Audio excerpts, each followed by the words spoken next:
Hello and welcome to Muscle for Life. I'm your host, Mike Matthews. Thank you for joining me today. Now, I've written and recorded a lot of evidence-based stuff over the years on just about everything you can imagine relating to building muscle, losing fat, and getting healthy. I've also worked with thousands and thousands of men and women of all ages and circumstances and helped them get into the best shape of their life. But that does not mean you should just blindly swallow everything I say, because let's face it, nobody is always right about everything. And especially in fields like diet and exercise, which are always evolving thanks to the efforts of honest and hardworking researchers and thought leaders. And that's why I'm always happy to hear from people who disagree with me, especially when they have good arguments and evidence to back up their assertions. Sometimes I can't quite get on board with their positions, but sometimes I end up learning something. And either way, I always appreciate the discussion. And that gave me the idea for this series of podcast episodes, which I call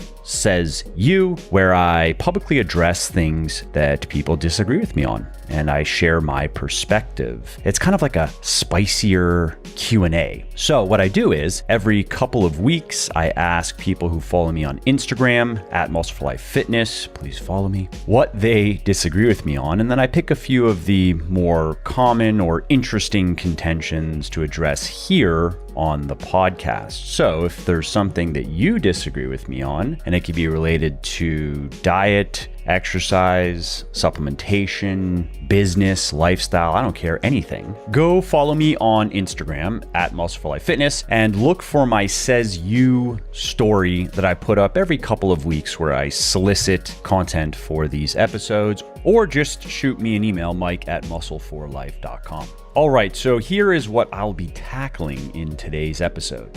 The first comes from Sam_Rossman from Instagram, and he says, even if something works on average for a population, it doesn't mean it'll work for everyone. And then I have, you can't get big legs squatting just once per week from Eli Jall, Jhall, also from Instagram. And then I have, most people can't gain 50-50 on a lean bulk, meaning they can't gain about 50% of their weight from muscle and 50% of their weight from fat. This is from killer.roman on Instagram. And he adds that may work for a beginner, but not an intermediate. Also, if you like what I'm doing here on the podcast and elsewhere, definitely check out my health and fitness books, including the #1 best-selling weightlifting books for men and women in the world, Bigger, Leaner, Stronger, and Thinner, Leaner, Stronger, as well as the leading flexible dieting cookbook, The Shredded Chef. Now, these books have sold well over 1 million copies and have helped thousands of people build their best body ever, and you can find them on all major online retailers like Audible, Amazon, iTunes, Kobo, and Google Play, as well as in select Barnes & Noble stores. And I should also mention that you can get any of the audiobooks 100% free when you sign up for an Audible account. And this is a great way to make those pockets of downtime like commuting, meal prepping, and cleaning more interesting, entertaining, and productive. And so if you want to take Audible up on this offer, and if you want to get one of my audiobooks for free, just go to www.buylegion, that's B-U-Y, legion.com/audible, and sign up for your account. So again, if you appreciate my work and if you want to see more of it, and if you want to learn time-proven and evidence-based strategies for losing fat, building muscle, and getting healthy, and strategies that work for anyone and everyone, regardless of age or circumstances, please do consider picking up one of my best-selling books, Bigger, Leaner, Stronger for men, Thinner, Leaner, Stronger for women, and The Shredded Chef for my favorite fitness-friendly recipes.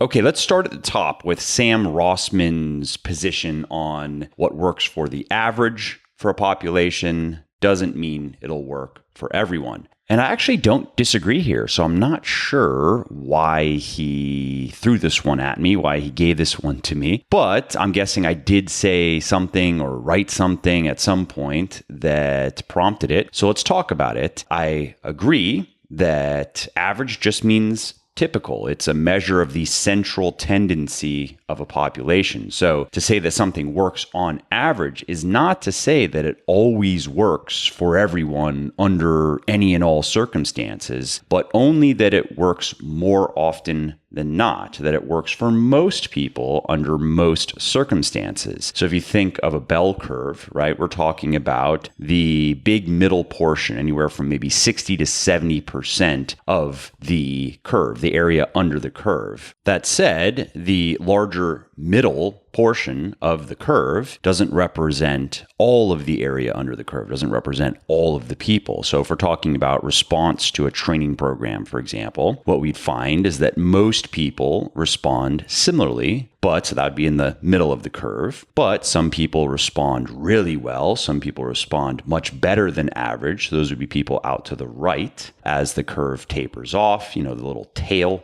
And then we'd find that some people respond exceptionally poorly. They respond a lot worse than average. And those people would be on the left side of the curve as it goes down and as the tail flattens out. So, for example, when I say that the number one most important thing for natural weightlifters to do if they want to get big is to get really strong. When I say that most people can build a great physique by just getting stronger on a few key lifts, by getting a strong squat, a strong deadlift, a strong bench press, an overhead press, and maybe you could throw in a barbell row or maybe a pull-up, an additional pulling exercise on top of the deadlift. That doesn't mean that that's going to work great for everyone. It just means that for most people, it's going to work pretty well. And then for a minority of people, it's going to work really well. Those people are going to get jacked really quickly. But then there will be a minority of people who do not do so well with that advice, whose anatomy and proportions and biomechanics don't lend themselves well to some of those exercises, or maybe all of those exercises. And in that case, those people would be better off finding alternatives, finding exercises that do work well with their body. And if you want to learn more about that, if you want to learn some simple and evidence-based criteria for knowing whether an exercise is working well for you or not, check out the last interview I did with Mike Israetel, Israetel. You can find it in the podcast feed, of course, or you can go over to legionathletics.com and just search for Israetel and it'll come up. Anyway, coming back to this exercises point, we have a non-negotiable principle here. We have a non-negotiable aspect of fitness, which is that as a natural weightlifter, we do have to focus on getting stronger. We have to focus on progressively overloading our muscles with more weight over time, adding weight to the bar over time, adding weight to the dumbbells over time, if we want to continue getting bigger. That is the only reliable way to do it as a natural weightlifter. We can't just manipulate training variables like volume, frequency, intensity, and expect to continue gaining muscle. If the programming, whatever we're doing, the combination of those different elements of programming doesn't result in more weight on the bar or in the dumbbells over time, doesn't result in an increase in our whole body strength. Now, the exercises that we use to accomplish that is completely negotiable. Now, I recommend the exercises that I recommend. I recommend a lot of barbell exercises and dumbbell exercises, mostly free weight exercises, some machines, because both scientific research and anecdotal evidence, and there's a lot of both now, shows that for most people, those exercises are the most effective way to accomplish the goal. And so that's why I built my Bigger, Leaner, Stronger program, which is meant for people who are relatively new to proper weightlifting, around those exercises. Beyond Bigger, Leaner, Stronger, which is meant for intermediate and advanced weightlifters, expands on those exercises. There are exercises that are in BBLS that are not in BLS, but the foundation of BBLS is essentially the same as BLS because, again, most people are going to do best by focusing on their squats and their deadlifts and their bench presses and overhead presses and working to get very strong on those exercises, and then adding bodybuilding work, isolation exercises, accessory exercises, or secondary exercises, different terms for them, in addition to that core of heavy strength training. This point of individual variation in response to, well, just about anything applies to dieting as well. For example, most people the average person is going to do well, let's say with weight loss, right? They want to lose weight. They're going to do well by just focusing on eating a high protein diet and using flexible dieting that allows them to control their calories and control their macros and still get a lot of nutritious foods and allow for some indulgences. And I've worked with tens of thousands of people over the years now and interacted with tens of thousands. Well, it's probably over a couple 100,000 now over the years. And I can say that most people do very well with that simple approach, again, which is what is in my books. And it's because I know that most people are going to do well with that. But some people, though, prefer to use other strategies. Some people do better. They get better results with an intermittent fasting diet because they're not hungry in the morning, for example, and they like to skip breakfast so they can eat fewer, larger meals. Some people find that enhances their dietary compliance. They just enjoy it more, and so they get better results. Some people do better with low carb dieting or even very low carb dieting like keto. It's rare, but it's out there. Some people do better than the standard protocol that I share in Bigger, Leaner, Stronger, for example, with calorie cycling, which is something I talk about in Beyond Bigger, Leaner, Stronger, and something that you don't have to do, but is worth trying at some point if you have had success with flexible dieting and want to see if you can tweak it even further to better suit your needs, or if you have not had success with the basic method that I share in Bigger, Leaner, Stronger, for example, which is just working out your average daily energy expenditure and then working out how many calories you should be eating on average every day based on that, and then breaking that down into a pretty balanced diet, 40% or so of those calories coming from protein, about the same from carbs, and the remaining 20 or 30% from fat. If that approach just hasn't worked well for you, maybe, for example, you are very active on some days and then not nearly as active on other days, or maybe on some days you are far more hungry than you are on other days. That can be tied to activity levels. Then calorie cycling may work better for you. You may get better results with it because it allows you to tailor your caloric intake more specifically to your activity levels on a day-to-day basis than the more simple protocol that I share in Bigger, Leaner, Stronger. And so anyway, I could go on and on. We could talk about supplementation, take something like creatine, for example, which is the most researched molecule in all of sports nutrition, which has a lot of evidence for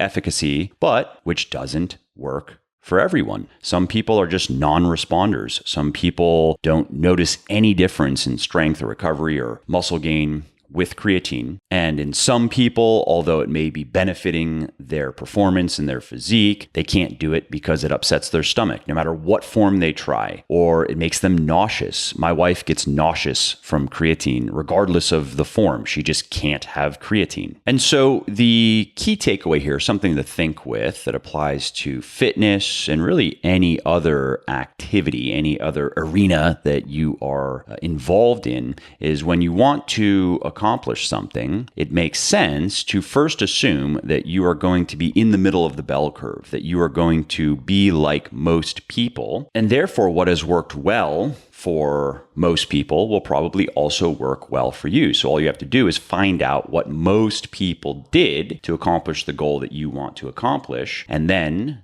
try those things and see how they work for you. Now, what you wouldn't want to do is to assume without good evidence that you are an outlier, that you are not in the middle of the curve, that you are on the far right end or the far left end of the curve. So if we're talking about training, you wouldn't want to assume that you are going to respond exceptionally well to training, and therefore you don't need to bother with the squat, deadlift, bench press, and overhead press. You can just do a bunch of isolation exercises and do a bunch of volume, which you may see people doing who are big and who are strong, who are very high responders to training. And on the flip side, you wouldn't want to assume without good evidence that you're not going to respond well to your training and that you should start with a diet and training program that's meant for a quote unquote hard gainer, for example. Now, if you were to follow my advice and start with the things that are working well for most people, which are always just going to be the fundamentals, they're going to be simple actions that are relatively easy to understand and relatively straightforward to do. If you find that some or many of those things are not working for you, then you want to have a process in place to figure out why. And you want to see what you need to change to get the results that you want. So to give another fitness example, it's no secret that I think that the deadlift is probably the best single exercise you can do. If I could do just one exercise for the rest of my life, that's all I can do in my workouts, one exercise, it would be the deadlift. Most people are going to do really well with that exercise. It's going to help them build a lot of whole body strength and a lot of whole body size. And just with the plain old conventional deadlift, simple, grab the bar, pick it up, put it down, done. Some people, though, don't do well with the exercise, particularly the conventional deadlift. Some people find it very uncomfortable. Some people find it painful, or they just don't like it. Now, many people, and I know this just having spoken with so many people over the years, they'll run into problems with, let's say, the conventional deadlift, and they will correctly observe that it doesn't seem to be working well for them. They can't get into a groove with it and do well with it and make progress with it like most people, and so they'll just abandon it instead of finding a variation, for example, that can work for them. And the two best variations to try if the conventional deadlift isn't working well for you are the sumo deadlift and the hex bar or the trap bar deadlift. I promise you that if the conventional deadlift is uncomfortable or painful or just doesn't feel right and it's not a mobility problem, for example, then one of those two variations will work for you. You will be able to comfortably do one or the other or both and be able to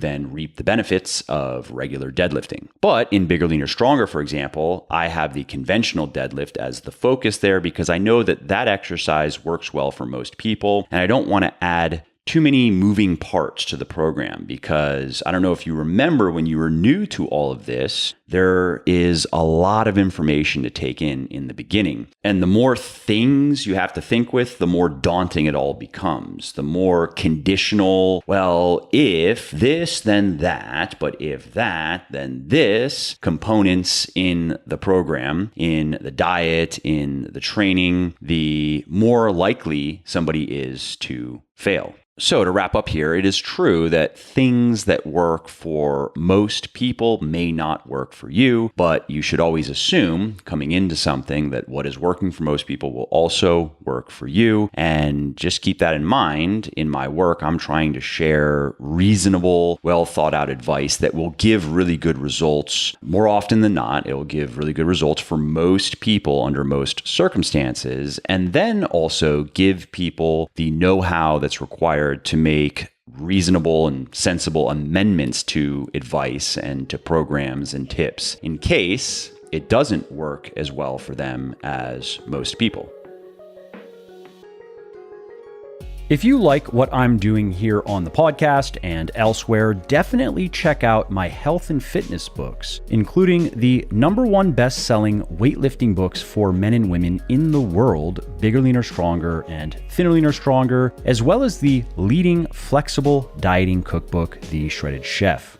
All right, let's move on to the next one, which is You Can't Get Big Legs Squatting Just Once Per Week from Eli Jhall, J-Hall, Jhall from Instagram. And before talking about specific exercises, let's quickly just talk about how much volume is needed to get big legs. So if you're new to weightlifting, to proper weightlifting, if you're a guy who has yet to gain his first 20 pounds of muscle or so, or if you're a woman who has yet to gain her first 10 pounds of muscle or so, research shows that you don't need to do more than maybe 9 to 12 hard sets per major muscle group per week. And that would apply to your legs as much as any other muscle group. Research shows that amount of volume is going to elicit more or less a maximum response in terms of muscle gain. You can do more, but you're not going to gain more muscle, at least not any more to speak of. You are going to spend more time in the gym. You are going to burn more calories, but you are not going to gain more muscle and probably won't gain more strength either, unless maybe doing more volume means that you are doing certain exercises more. So maybe you are now squatting twice a week or maybe even 3 times per week, and therefore you're going to get better at squatting faster, which will result in faster strength gain than squatting just 1 time per week. For example, if squatting once per week is a slower process of getting good at the exercise. That said, keep in mind that within a couple of months, 3 or 4 months of squatting, even just once per week, you're going to acquire most of the skill in the exercise that you will ever have, unless you are going to become a very competitive strength athlete. But if you're just a lifestyle bodybuilder or kind of an everyday gym goer, you are not going to be all that much better at the exercise at year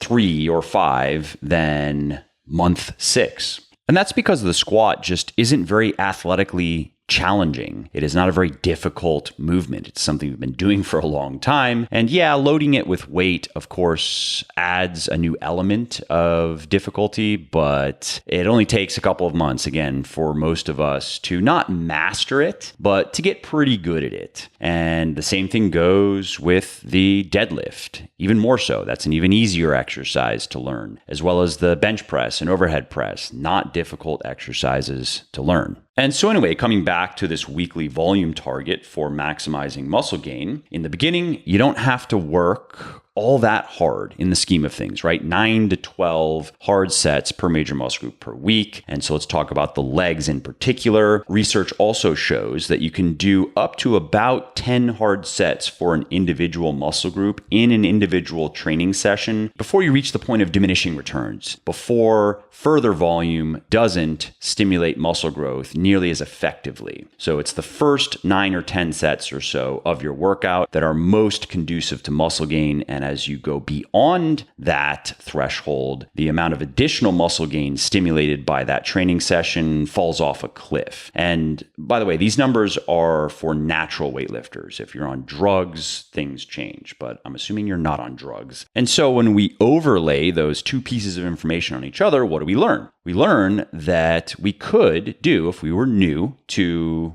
proper training, we could do just one quote unquote leg session, one leg workout per week and do very well. And we also could do one chest workout, one back workout, one arms workout. We could follow a body part split in the beginning and do quite well. And that is true. I think there are slightly better ways of programming novices, but a body part split can work well so long as it has them squatting and deadlifting and bench pressing and overhead pressing and progressively overloading their muscles. Now, the argument that I'm addressing here is that you can't get big legs squatting just once per week. Now, there's a subjective element to this. What are big legs? But if we're talking your average guy in the gym banging weights, what would he consider big legs? I would say that by his standard, you can get pretty big legs just doing 9 to 12 hard sets per major muscle group per week, especially if you are a higher than average responder. For example, I've seen quite a few guys over the years use Bigger, Leaner, Stronger, which again provides about 12 hard sets for your legs because you're doing 9 hard sets of direct leg training per week, as well as 3 hard sets on the deadlift, which also very much involves the lower body. So I've seen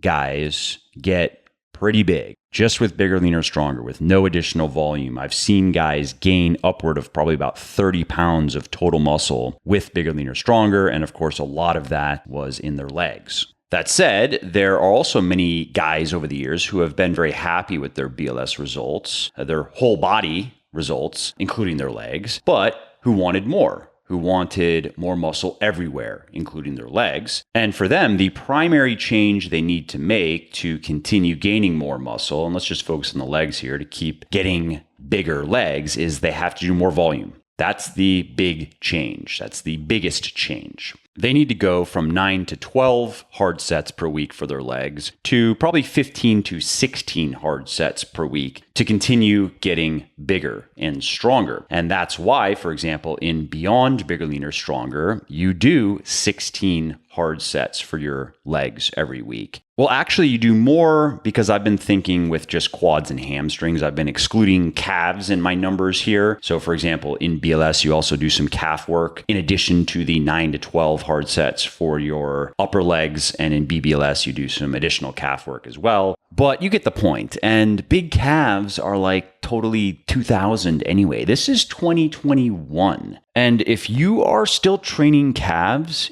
you might just be a racist, okay? Let that sink in, sweetie. Anyway, when the amount of weekly volume that you need to do for, let's say, your legs to continue getting bigger goes from that 9 to 12 to, let's say, 14 to 16 hard sets per week, you now want to do at least 2 lower body sessions per week. You don't want to do all 14, 15, or 16 hard sets in one workout because, as I explained earlier, that is going to be less effective than doing 2 workouts where you do, let's say, 8 to 12 hard sets in one session and then the remaining hard sets that you need to do in the next session. That doesn't mean that you have to squat more than once per week, though. In Beyond Bigger, Leaner, Stronger, for example, you are squatting once per week and you are doing 12 hard sets for your lower body in that squat workout. You're starting with squats and then moving on to some other exercises. And you are doing 4 hard sets of deadlifts on another day for a total of 16 hard sets for your upper legs in particular. Of course, that's also volume for your calves indirectly, and at least in the case of deadlifting and squatting. And you are also doing some additional calf work, as I mentioned earlier. And with that setup, you can get big legs by anyone's standards. And you can gain more or less all of the muscle and most of the strength that is available to you genetically that you are capable of gaining in your lifetime with that program, with that setup, just squatting once per week. Now, if you want to see how strong you can possibly get on the squat, then it makes sense to squat more than once per week. With Beyond Bigger, Leaner, Stronger, for example, my best squat ever was 365 for, I got 2 or 3, a 1RM of high 300s, low 400s, and that's pretty good by anyone's standards. For a natural weightlifter, for example, if you can hit the 3-4-5 benchmark, 3 plates on the bench. This would be for guys, by the way. 3 plates on the bench, 315 1RM, 4 plates on the squat, 405 1RM, and 5 plates on the deadlift, 495 1RM. You've done very well. That is going to be the ceiling of strength for most guys who get into natural weightlifting. They're not going to be able to exceed those numbers by much, if at all. There are some people, the high responders, who certainly can, but most guys are going to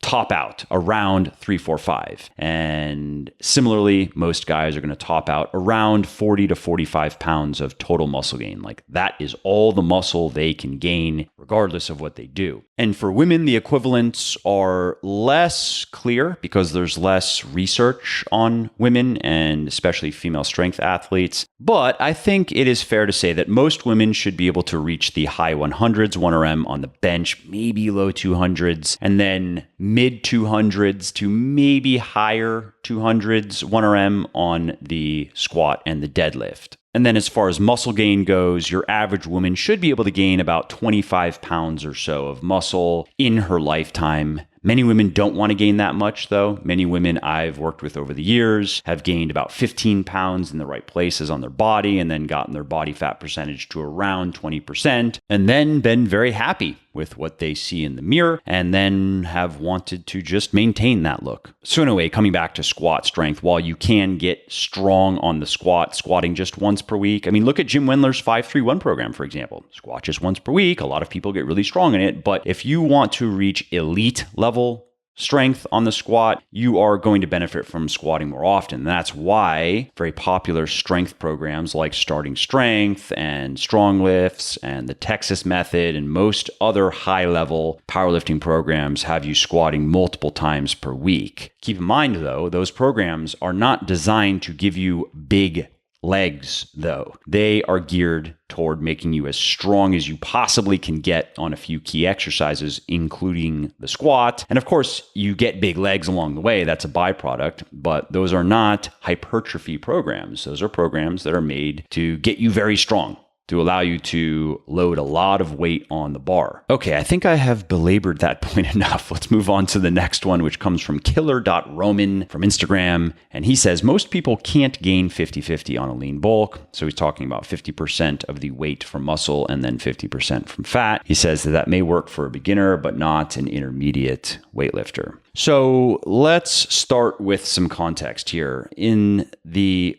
first year of good weightlifting, and I mentioned this earlier on the podcast, but in case you skipped forward to this point, I'm going to say it again. Most men can gain around 20 pounds of muscle. Some are going to be 15, some may be 25, but 20 is going to be the average. And that's going to likely happen whether they consciously lean bulk or not. If they're in a deficit, for example, they will gain muscle and fat at the same time. The muscle gain will be a bit slower than if they were not in a deficit. But in my experience, many guys getting into this, they may start with a cut, but it usually doesn't last for more than a few months. And then they transition to maintenance or a lean bulk. And the first couple of months in a deficit are not going to impair the first year's muscle growth very much. However, if somebody were in a deficit for 6 months, 8 months, maybe their entire first year because they have a lot of weight to lose, that is going to impair muscle gain to some degree. They're still going to gain a fair amount of muscle and they're going to lose a lot of fat and they're going to be super happy, but they would have gained more muscle if they didn't have to be in a deficit for most of the year or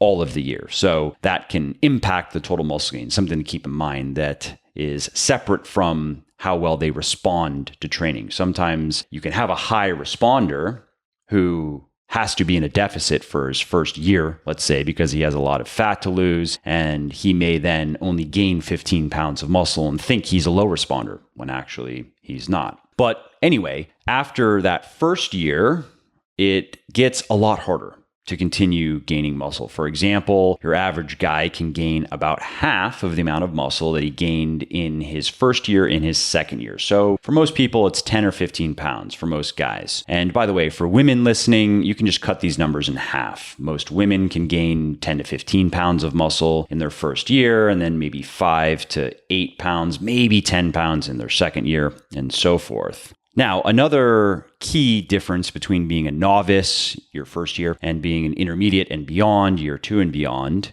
weightlifter is recomping. Gaining muscle and losing fat at the same time becomes less and less viable. You can do it very well in the first year. You can maybe do it a little bit in the second year. And by the end of the second year, can't recomp effectively anymore. If you want to continue gaining muscle, you have to make sure that you are consistently in a calorie surplus. You have to make sure that you are consistently eating more calories than you're burning, because if you are consistently eating fewer calories than you're burning, even if it's slightly fewer, your body's muscle building machinery, so to speak, just isn't able to make the cut. It needs an excess of energy when you are an intermediate and beyond weightlifter to be able to repair muscle tissue effectively enough and create new muscle tissue effectively enough to move the needle. And specifically, what I recommend is eating about 110% of your average TDEE, your total daily energy expenditure. So for example, if you burn on average, to make it real simple, 2,000 calories per day, you want to eat on average about 2,200 calories per day. And that simple approach works well for most people. If activity levels are really high on some days because, let's say, your job involves physical activity, or you do endurance training in addition to your weightlifting, and maybe you're like going on a long bike ride one day and then you're doing maybe just a weightlifting workout on the next day, or maybe the next day is no training whatsoever, that's a rest day, it can be helpful to get a bit more specific with your calorie intake on a day-to-day basis. So you may eat 3,000 calories calories on that very active day, and then eat only 2,000 calories on the following day when you are not very active. Maybe you just go for a walk or something like that. But most people don't need to get that granular. Most people can just calculate their average daily energy expenditure and then exceed that by about 10% and do that every day, regardless of the variations in their activity levels, because they are not large enough to cause problems,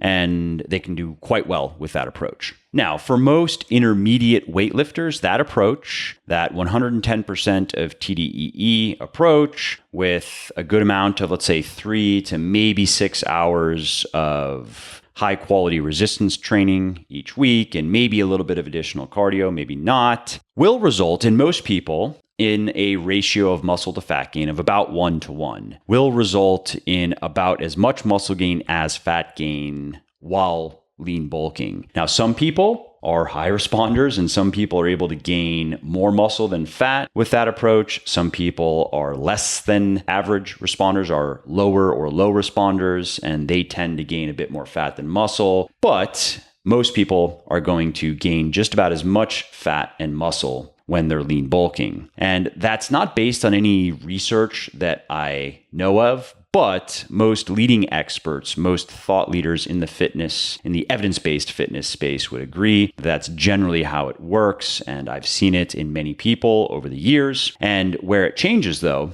is when you get close to your genetic potential for total muscularity. When you've gained, let's say, 80% or more of all of the muscle that is genetically available to you, at which point further muscle gain becomes very slow. I'm talking like maybe a pound per year. So when that's the case, eating in a significant, but not reckless, not egregious calorie surplus, like 110% of your TDEE, for that person, for that advanced weightlifter who's trying to get as big as they possibly can, they are almost certainly going to end up gaining more fat than muscle when they're lean bulking, simply because the muscle gain is so damn slow. And so that person has two options. They can do it anyway and just accept that that's reality. And if they've gotten that far, they know how to cut properly. They know how to lose fat and not muscle. And they know how to get the most out of their lean bulking phases. They know how to make sure that they last long enough, for example. They know that you don't want to lean bulk for just 2 or 3 months. You want to lean bulk for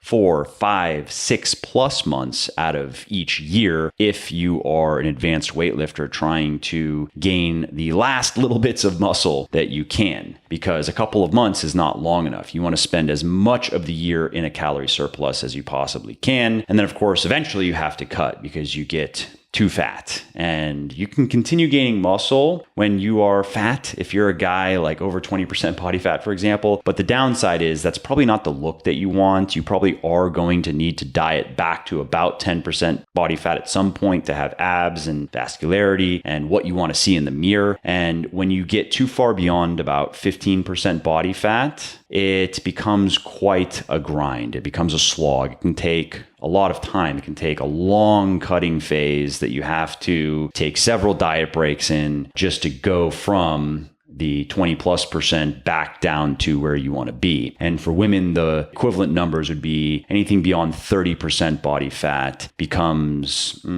inadvisable. I recommend that women end their lean bulking phases somewhere between maybe 25 and 27% body fat. Now, another option that you have, if I'm speaking to you, if you are the advanced weightlifter who is really trying to see what you can do with your physique and gain every last ounce of muscle that you can, is you can shrink the surplus a little bit. You can go from a 110% surplus to a 105% surplus. So eating 105% of your average total daily energy expenditure instead of 110%. And research shows that that may be better for advanced weightlifters. That may help them gain less fat and just as much muscle when lean bulking as with a 110% surplus. But there is a downside in that now we're talking about a pretty small surplus there is not a big margin for error here. So for example, simple math, you are burning 2,000 calories per day. So now you're aiming to eat 2,100 calories per day. And if you miss that by, let's say, 30 calories, so you eat only 2,070 calories for the day, and you just happen to move a bit more that day, so your energy expenditure is bumped up a bit. So let's say you burn 2,100 calories that day. Well, now you're actually in a slight deficit. And that's not enough to notice anything, even if you do that consistently, right? You're not going to notice anything in the mirror or on the scale. It's just too small of a deficit. I mean, a pound of fat contains about 3,500 calories. But unfortunately, that small deficit is enough to impair muscle growth when we compare it to being in the slight surplus. And so you got to watch out. If you're going to do that, you have to really make sure that you are accurately estimating your daily calorie expenditure. And if it is fluctuating a lot day to day, you probably are going to want to cycle your calories. And then you also need to make sure that you have a handle on how many calories you're eating. You don't necessarily have to weigh and measure everything, but you probably are going to have to eat more or less the same meals every day in the same portions if you don't want to have to weigh and measure everything, because again, you don't have much wiggle room. Now, in case you're wondering which of those two options I recommend or which of those two I personally prefer, when lean bulking, I haven't lean bulked in a while because I haven't wanted to, but I always have chosen the slightly larger surplus because in my experience, it doesn't make that big of a difference in terms of fat gain. And it does make a difference though, in terms of just ensuring that I'm in at least a slight surplus. So it allows me to go from, let's say, an average, and of course, this is not my number, but just to keep the math simple, it would allow me to go from 2,000 calories burned to 2,100 calories burned, or even 2,150 calories burned, and still maintain a slight surplus. So when I'm lean bulking, I like to err on the side of not moving too much and eating maybe a little bit more than I need to, because I'm there to primarily get bigger and get stronger, not to try to maintain leanness. Of course, I want to stay lean for as long as I can, but I also expect to be gaining fat. That is a good sign. So that's what I like to do. All right, well, that's it for my answer to that one, and that's it for this episode. Thanks, as always, for joining me today. I hope you found this helpful, and definitely tune in next week to hear 30 of the best sources of plant protein for building muscle. That's a monologue that is coming on Monday. And then on Wednesday, I have an interview with Jordan Sayat on the good, bad, and ugly of body positivity. And then Thursday, I have another installment of Best of Muscle for Life coming, where you're going to hear highlights from some of the most popular episodes I have recorded over the years. And then Friday, there's going to be another Q&A episode where I'm going to be talking about lying versus seated hamstring curling, which is better, weight loss, medications, and isometric training. All right, well, that's it for this episode. I hope you enjoyed it and found it interesting and helpful. And if you did, and you don't mind doing me a favor, please do leave a quick review on iTunes or wherever you're listening to me from, in whichever app you're listening to me in, because that not only convinces people that they should check out the show, it also increases search visibility, and thus it helps more people find their way to me and learn how to get fitter, leaner, stronger, healthier, and happier as well. And of course, if you want to be notified when the next episode goes live, then simply subscribe to the podcast and you won't miss out on any new stuff. And if you didn't like something about the show, please do shoot me an email at mike@muscleforlife.com, just muscle, F-O-R, life.com, and share your thoughts on how I can do this better. I read everything myself, and I'm always looking for constructive feedback, even if it is criticism. I'm open to it. And of course, you can email me if you have positive feedback as well, or if you have questions really relating to anything that you think I could help you with, definitely send me an email. That is the best way to get a hold of me, mike@muscleforlife.com. And that's it. Thanks again for listening to this episode, and I hope to hear from you soon.